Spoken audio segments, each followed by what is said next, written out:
Frank's World. Oh, Frank's World.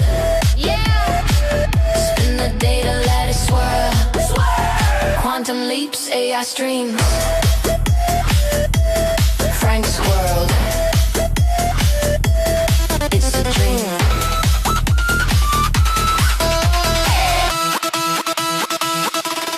It's the dream. Welcome to franksworld.com. Well, hello. Thanks for joining and sitting through that techno intro. My name is Frank Lavinia, and that little intro of the dog is basically just saying that everybody and their dog now is an AI expert. And although my dog personally prefers non-technology items, he's kind of Old school. like, oh, he's old school like that. Old school. Yeah, he's more of an Excel kind of guy. With me is Candice Cahuli, co-host of the Impact Quantum podcast. And you know what? We'll make this an Impact Quantum podcast as well. You know, just taking that content reuse to the next level, right?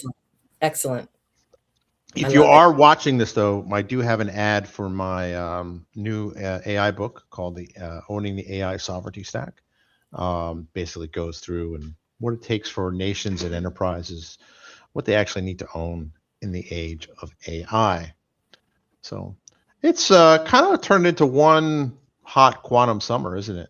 Oh, my goodness gracious. Today, they called it yellow warning. And if you looked at the sky, it was this like burnt yellow gray color. And my son, who's in Ottawa, said they're expecting potentially a tornado. Oh my God. And we don't get tornadoes here in like Quebec and Ontario, really. So that's a big deal. When it gets really hot, Canadians freak out. Like, we can't take the heat. The cold, not a problem at all. But once it gets too hot, we become completely dysfunctional. Yeah. My HVAC was broken until this morning. So yeah, it's already cooled like 10 degrees in my office this morning. That's crazy. So You know what? That's crazy. I want to show you. Can you see this? Yeah, what is that? Okay, this is apparently a brand new, what they call an air conditioner. It doesn't have to be put into your window, and it sits across the desk. You can prop it up on the wall. You can prop it up anywhere you want to.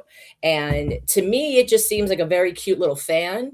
But it's supposed to really cool you down. And I'm not going to joke. It's really quite good. Interesting. So I thought, I'm always looking for something new, a new AC, a new way to cool down. Like I said, I can't take the heat. Can't take it. Well, you moved to Montreal for a reason, right? Like, it was not to like sit through stifling summers, you know? No, not at all, right? No, not at all. Yeah, it's crazy. We I'm in Maryland, so I moved south, unlike you moved north from New York. So I can only complain but so much. But as long as we have a decent HVAC, I'll be okay. I mean, they're saying that by 2020, like 50, Montreal is going to be tropical. I heard that by 2020, like in 2000, so okay. I would take that with a grain of salt.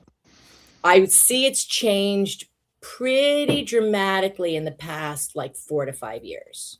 Yeah, like, last couple of years it's been kind of weird. There's been a shift. Like the summer will go all the way, into September, and just the seasons are just changing. They're shifted by like a month. So things are changing a little bit, but right. I don't wish tropical on anybody. Well, if you want a tropical, you want to move there. Unless you want tropical, right? Yeah, you would move there, right? As long as I have a good HVAC, and my new to me car actually has cooled seats. That's cool. I think that sounds so fantastic because you don't think about like being able to cool down from the seat up. No. It feels very awkward, actually. Like it's, you're like, did I sit in water? Like that's kind of the vibe of it. And so it would probably be great today. It was awesome this morning. I'm not gonna lie. I sat in the seat and I'm like, wait a minute, I don't have to put up with this anymore. Hit the button. Like 30 seconds later, ooh, it's nice and cool. Hey, So you're balling. You're feeling good. I love it. I'm feeling good. I'm feeling good. And for those who don't know on the podcast, I actually switched jobs. You'll notice if you're watching this, you'll notice the fedora is gone. I now work at ClearML, and we'll talk more about that in the future. But today let's make it about quantum computing. So Well, go what's ahead. going on? Because like last, I was out of town for a little bit, and I saw that there was an executive order on quantum computing. Yeah, there's really a lot going on. The US government seems to really be doubling down on quantum. They had the White House Quantum Summit, and that brought together leaders from government, IBM, IonQ, Inflection, and some other industry players. And they're discussing accelerating commercialization. They're talking about centered around national security, manufacturing, drug discovery, which I think is so incredibly fascinating. Yeah. And maintaining a US competitiveness against China. Right. It's funny. I was talking to someone today about quantum tech, and I sent them a link to our global report, which is still out there, Mhm. and probably should update it sometime It soon. might be It's time now. been a Yeah. few months, yeah, but I can't imagine that too much of the map has changed, because if you look at the big movers, let me share my screen. The big movers are still the big movers. Yeah.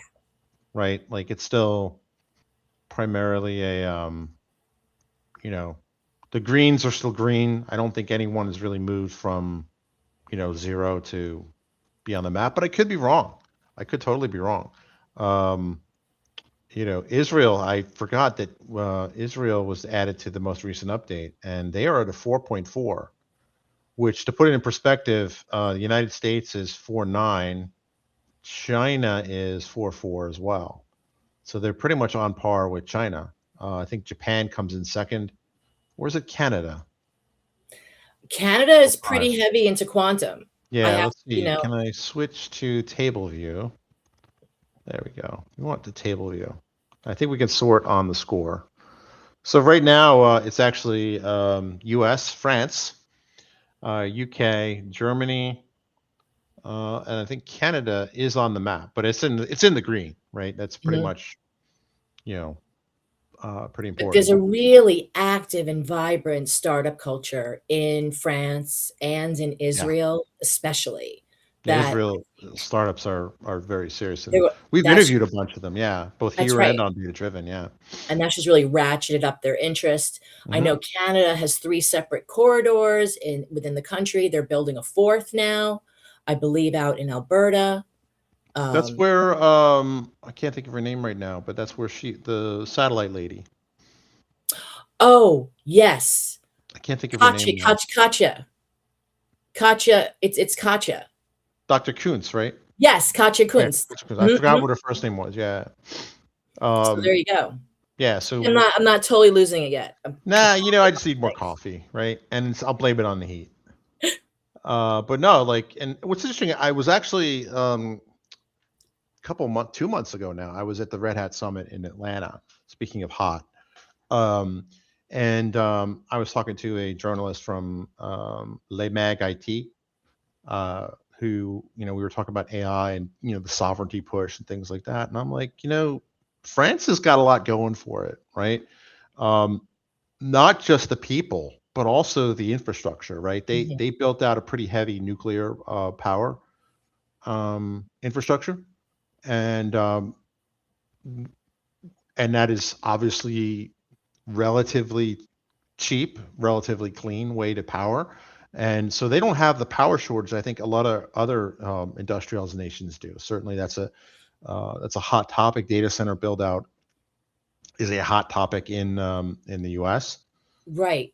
There's a place, and I wanna say I think it's I think it's in Alberta, but Mhm, Meta, Facebook, Meta, mhm. they just bought, like, a nice piece of land, I Yeah. believe, in Alberta, where they are going to create a data storage facility.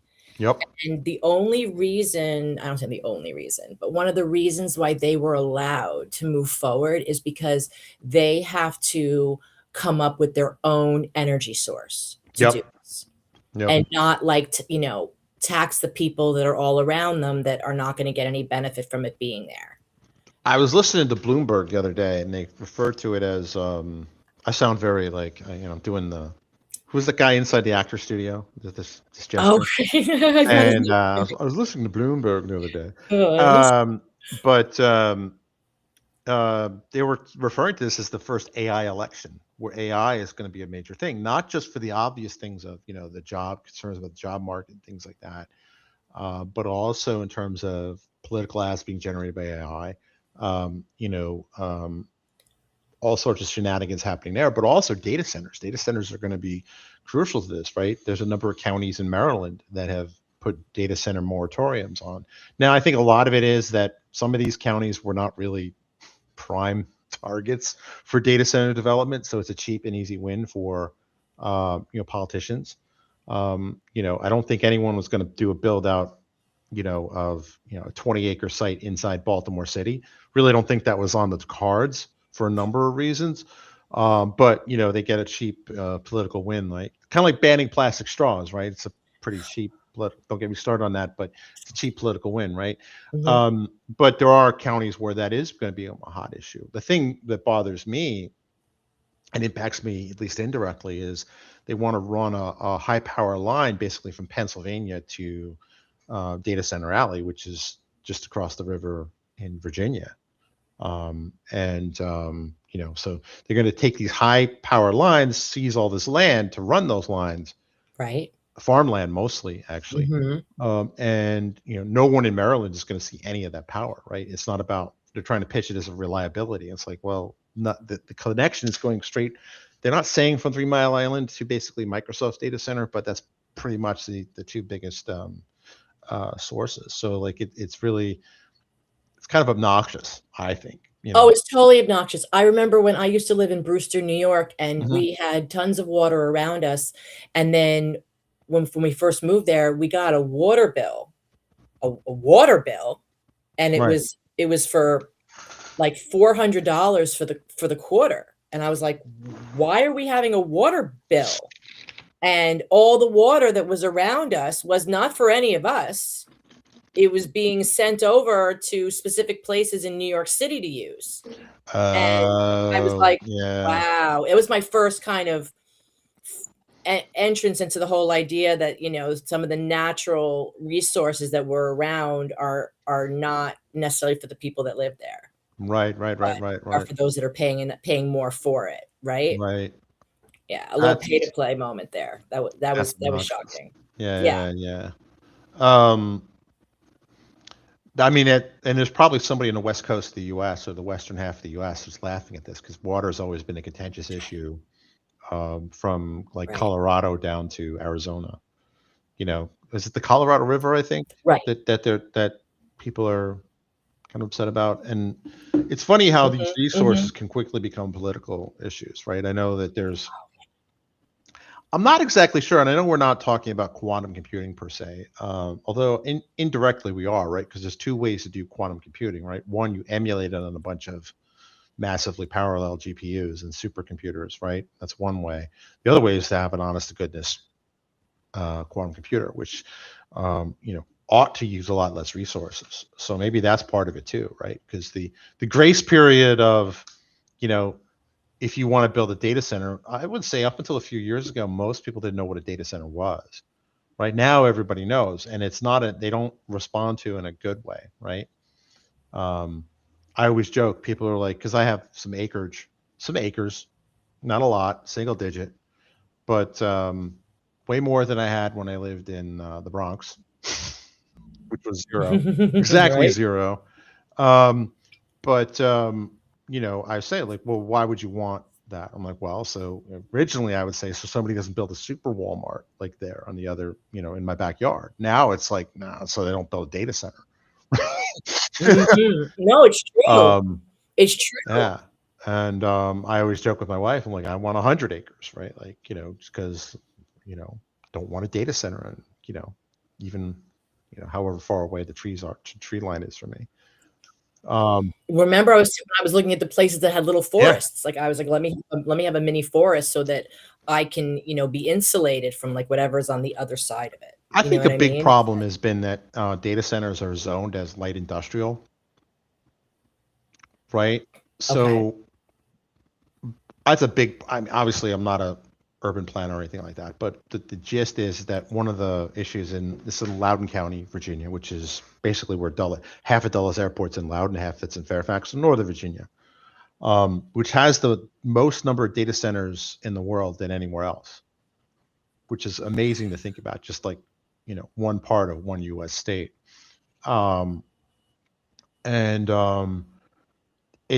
the guy lived there. He had a townhouse or something like that, and they have like a little walking path and stuff like that. And then literally like 100 feet away, there's a data center, and those things make noise 24/7, right? There's no downtime for them, and that's what local activists said. It's like they're classified as light industrial, right? So the assumption is that light industrial would have quiet times, whereas data centers do not have quiet times.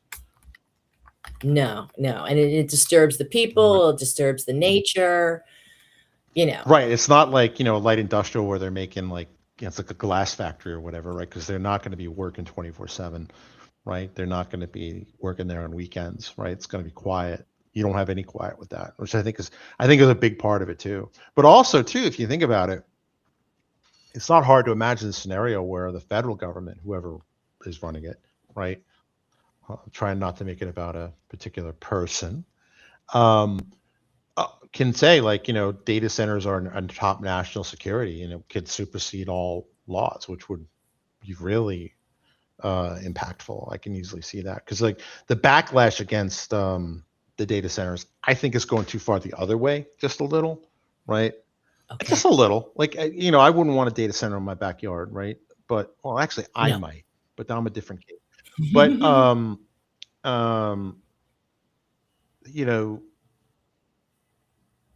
it's interesting because I can see why people would, it comes another not in my backyard type thing, right? It's going to end up in somebody's backyard, right?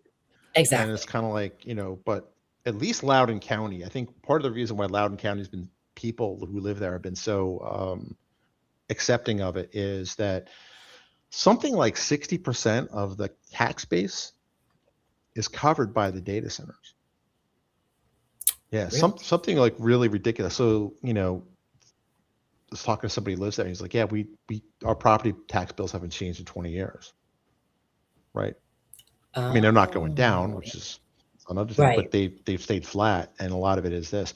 And I suspect that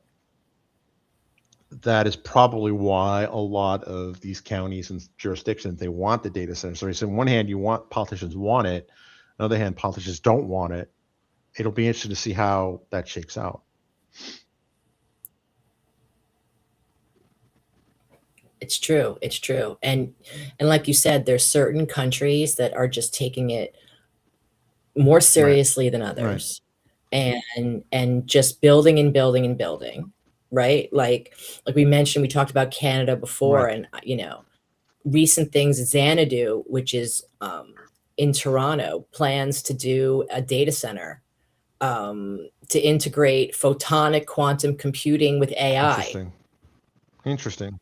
Which I think is very exciting. And then there's different Canadian companies discussing sovereign quantum ready data centers, right. And the strategy behind combining, HPC, high performance computing, AI, and quantum. Right. So it's very real. It's very much happening. Milan is another place I didn't know, but I found out that Milan is deploying a metropolitan quantum secure data center network. Interesting. Milan, Italy, I assume. Yes. Actually, doesn't surprise me because Milan is a financial capital. Where you have a financial capital, and again, in the previous episode the guest that we had, he talked about the risks of what could happen if, the financial system is compromised by a foreign state actor with the quantum. So I'm not surprised. Quantum networking is Right. probably going to be the first big boom industry. I think so. I really do. I absolutely think that's what's gonna happen. Because quantum networking combines the communication and the idea of the quantum internet and brings in enterprise and brings in government. So that's really, you're right, quantum networking, communications, and that's all going to be probably the first. Because that's the one that's most at immediate risk, I would say. Yes, and exactly. relatively easy to solve. Like in terms of the quantum state now, relatively easy. I'm not saying it's easy. Don't send the hate mail, but it is definitely relatively easy to solve. So it'll be interesting to see how it works out. Speaking of quantum technology, Microsoft hit a qubit milestone. They've announced 1,000 times improvement in qubit lifetime, from 12 milliseconds to over 20 seconds with their topological qubit architecture. This breakthrough potentially halves their timeline for producing a scalable quantum computer, which I know IBM has set a date of 2029. Microsoft, I don't think is given a timeline, but it's looking like the late 2020s, early 2030s is going to be the magic moment here. Ooh, which is scary to that's think crazy. about. It's only 3 years away. It's very scary. Well, I mean, we're in 2026. When people keep on saying 2030, and that is only 4 years away, Three and not a even half. anymore. We're halfway through 2026. Exactly. That just blows my mind. Like, I'm like, how did that My even teenager happen, right? a couple weeks ago referred to the late 1900s, and I had to sit down. I had to take a step back. You mean like the Yeah, 90s? late 90s. Like, Referred okay. to that the internet, the web was started in the late 1900s. Oh my God, the way he says that. Right. It just takes the wind out The of late you. 1900s. I've never heard that before. That's very damaging. It's I don't know. technically correct, so I suspect we'll hear a lot more of it. Right. Late 1900s. That's crazy. That's very funny. But That's crazy. yeah, no. That's when my daughter turned 18, and then she called herself freshly 18. Freshly I'm like, 18. I don't know about. Yeah, I don't understand Gen Z or Gen Alpha humor. I know. I don't. Because they speak an entirely different language. Right. Like my middle son has a YouTube channel, and it's been getting viral. And basically, what it does is take clips of movies, puts a caption on it. Like there's one from the Angry Birds movie where they take a bird and they fling him out through a slingshot, and on top says when you get kicked out of the group chat for like whatever reason, and there's all these like weird like get out like meme type things going on, and he's like isn't that the funniest thing? And I'm like, yeah, I think it is funny, but he's got like a couple thousand views on just that one like little short. I'm like, man. I mean, it's funny. Interesting. That's my experience with Gen Alpha, Gen Z humor is or Gen Z for our Canadian listeners. Is like, I think it's funny. I don't understand it, but I think it's supposed to be funny. Yeah, like freshly 18. Like, okay. Yeah, like I don't get it, and they take words like aesthetic, and then they use it in an entirely incorrect way, and then they're like, but that's an aesthetic. I'm like, no, that's not an aesthetic. Like, no, it's not. Like, no, that's how we use it. Yeah, just because you use it doesn't make it right. Doesn't mean you use it correctly. Doesn't make it right. Doesn't make it okay. It's very funny. It's very, very funny. Yeah, it was what a time to be alive, as they say. Oh my goodness. Right? But cool. So like and are there any other quantum news or deals? I know you had said something about somebody was moving from into the venture capital space. Yeah, so Alana Wisby, okay, she's a founding CEO of Oxford Quantum Circuits. That's right. It was Oxford, and has now joined Cambridge Innovation Capital as a venture partner. And her move really highlights a broader trend, which is experienced quantum operators are increasingly moving into venture investing, helping identify and scale the next generation of quantum startups. Interesting. And you're starting to see more and more of these kind of shifts happening into, because venture capital is, investors are continuing to bet on the quantum Right. ecosystem. And while other things might be a little bit more volatile, quantum hardware, software, these enabling technologies are just really taking off and exciting people. Well, yeah, and where venture capital money flows, attention goes to, right? Both Right. real and imagined, right? So I think it's interesting because I think there's a lot of venture capitalists who feel they missed the AI wave. I think they don't want to make that mistake, right? And I think I was actually talking to somebody today, actually, and he's that basically giving him our pitch that you don't have to be a quantum physicist or have a PhD to be in this. So you're going to need people that understand this and are able to market it, all the way from marketing it to selling it to racking and stacking them to Mhm. pulling the plug on it and restarting it from time to time. Like it's another IT kind of engine, one that hopefully will make the need for less data centers. Well, it's the conversation has Mhm. shifted from the idea of, can quantum Right, work to, how do we build the ecosystem that allows right, quantum to become right, useful? Because it's happening. right, You know, not as fast or as slow as all the predictions have been, but it's right. real. It's Yeah, exciting. absolutely. Um, Another plug for a book, Quantum Sales Playbook, right? They've added a Absolutely. bunch of features to Restream here, so I'm just taking advantage. Oh, I love No, it. but I mean, I love features. if you have venture capital flowing into this, right, it is very clearly a very real technology. Um, it was venture capital that, for good or for bad, made the dot-com boom, right? It Mhm, is venture mhm. capital that made Facebook or Meta or whatever they're calling themselves now, right? Um, and obviously the AI boom also required a lot of venture capital. So it's always good to know where their heads are at, because that's probably what the next industry is going to be headed to.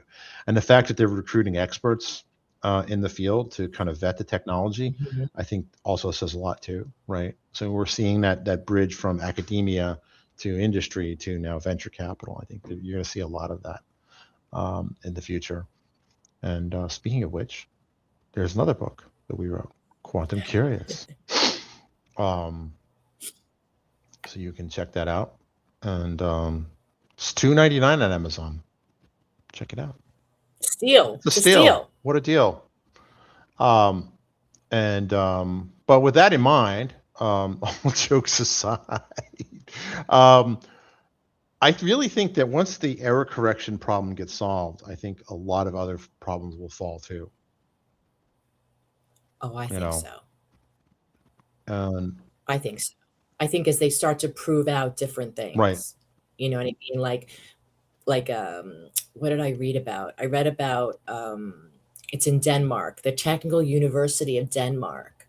They just demonstrated a hybrid AI quantum workflow that generated novel peptides for drug discovery. right, This is huge, right? It's proving how incredibly valuable right, quantum can be in certain situations. Now it's harder because a lot of times these biological data sets are actually relatively right. small, which is not what people think about for the good use of Mhm. quantum.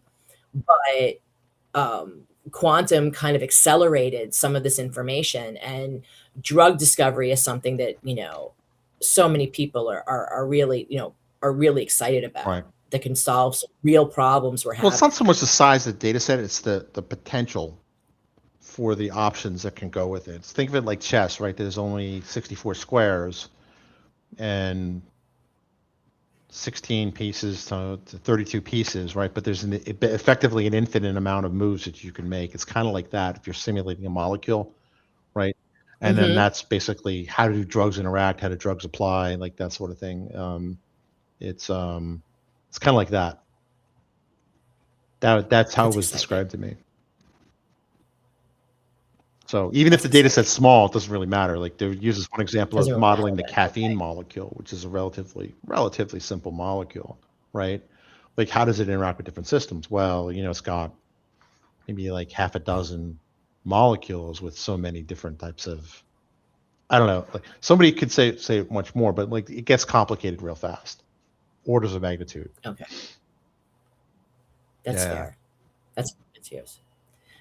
Oh, I have another Yeah. one. I have the UK funds trillion operation hybrid quantum algorithms. Ooh, that's a lot of buzzwords in one Right. space. What does that exactly Right. mean? So they said, as part of the national quantum Mhm. strategy, the UK announced funding focused on developing hybrid quantum classical algorithms designed for future quantum computers capable of roughly 1 trillion operations. Wow. I feel like Dr. Evil. 1 trillion. Right.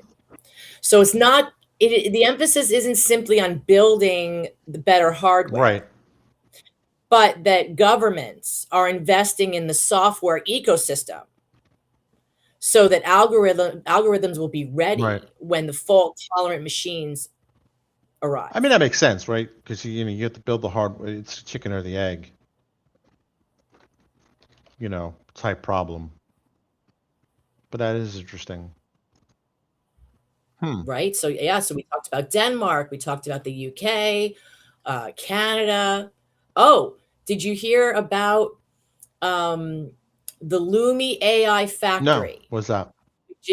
Which is Europe's largest supercomputer, is getting a quantum Ooh. upgrade. So the Lumi AI factory selected Finnish company IQM.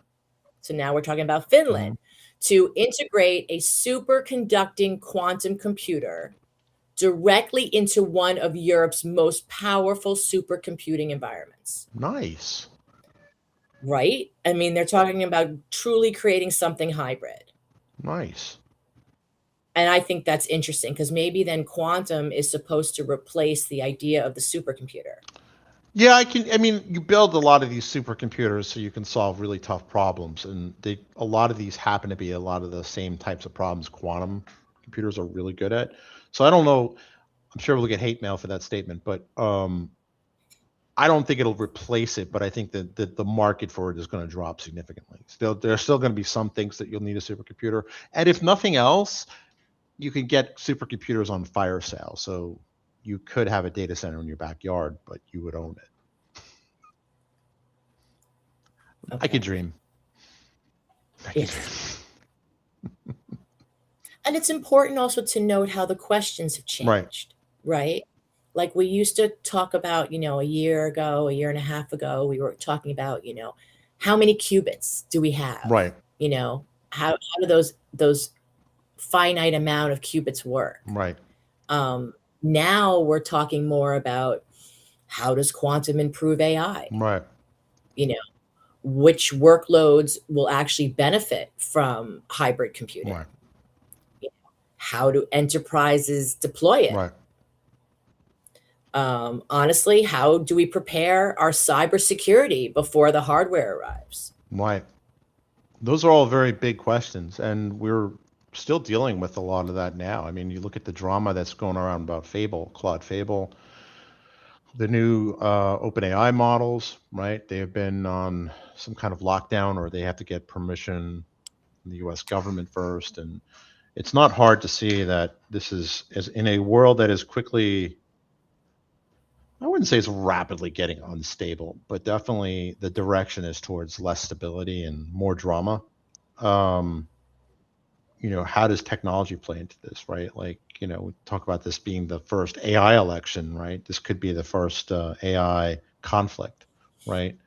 We're already seeing what drones are doing in autonomous warfare and things like that. Stay tuned to that space too. But Well, yeah, really, drones Yeah. have done a tremendous amount in the Yep. Ukraine, Russia, war. And I think now there's an issue. I think the Ukrainians might be like the best ones at building They drones are. now. Yeah.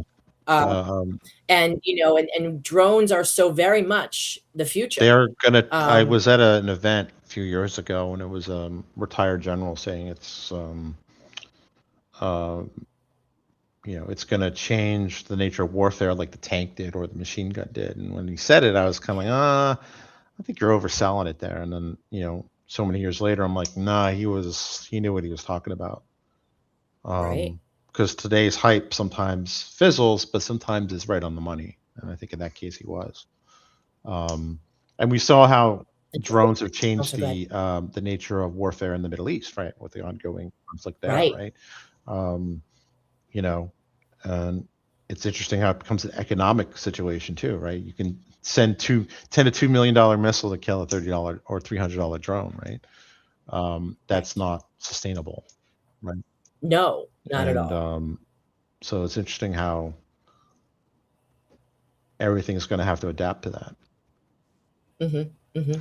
Well, cool. I think it's been an interesting episode, and we've been online for 36 minutes, and it's usually good time. But I'm glad to be streaming again, and good to have you on camera, and not just me talking into the ether. We're both talking into the ether. And There if you you go. like what we're doing, be sure to like, share, subscribe, whatever platform you're watching. And if you're listening to us on the Impact Quantum podcast, we'll let the outro music play now. There you go.